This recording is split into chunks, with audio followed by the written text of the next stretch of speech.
आमी कुर्साचो गुर्त काडटा. सक्कड याजाक म्हणटा बापाचे, पुताचे आनी पवित्र आत्म्याचे नांवी. ताचे सांगता आमी आमच्या कुर्साचो गुर्त काडटा.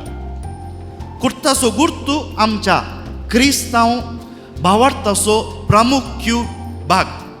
कुर्साचो गुर्त आनी ताचे सांगता आमकां एक उगडास करून दिता कितें आमी त्रिएक देवाची मनशां आनी हातूंत आसा क्रिस्त, देव बाप, देव पूत आनी देव पवित्रात्मो.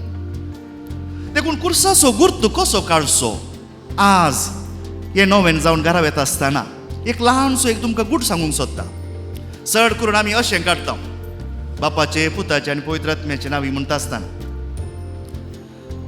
आमच्या पवित्र सभेंत पुरातन काळांत हांवूच आमकां सांगिल्लें आसा आनी आमचे उदेंतीच्या गांवाचे क्रिस्तांव आजून ते पाळते आसात. पळया म्हजो हात हांवें हांगासर धरला. ही 3 बोटां हांवें सांगता ओट्टू घाल्यान. 3 बोटां 1 2 3 ही 3 बोटां आनी ही 2 बोटां इंगळ.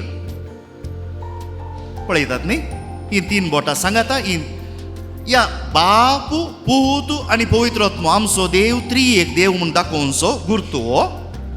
ताचे उपरांत ह्या 2 बोटांनी जेजूची आसली 2 सैमां. देवाचो पूत तो पूण मनीस जालो पूण देवी. ताची 2 सैमां. एक जण दोग ताची सैमां. देखून चड करून आमच्या उदेंतीचे क्रिस्तांव धरले आमी कातोलिकांय आदीं तावन करनासले हांव आतां विसरले हांव बापाचे, पुताचे आनी पवित्र आत्म्याचे नांवी म्हूण गुर्त काडटा. देखून मुखारी आनी मुखल्या दिसांनी तुमी केन्ना केन्ना कुर्साचो गुर्त काडटात उगडास दवरा. देव बाप, देव पूत, देव पवित्र आत्मो, जेजूची 2 सैमां. तो देव सैमाचो आनी मनशा सैमाचो.